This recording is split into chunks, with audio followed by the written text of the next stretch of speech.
Yan, dito ako sa bahay ko. Kapal-kapal ng snow. Yan ang bahay ko. Nabalutan na ng yelo.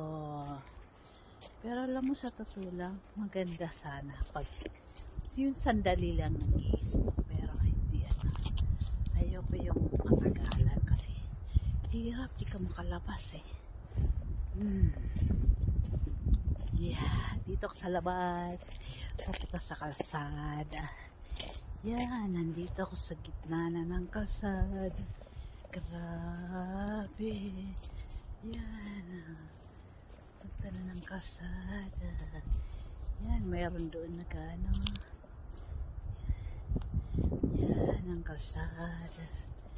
Yan, papunta yan doon sa kabilang kalsada. Pero TikTok tayo. TikTok tayo, wait lang.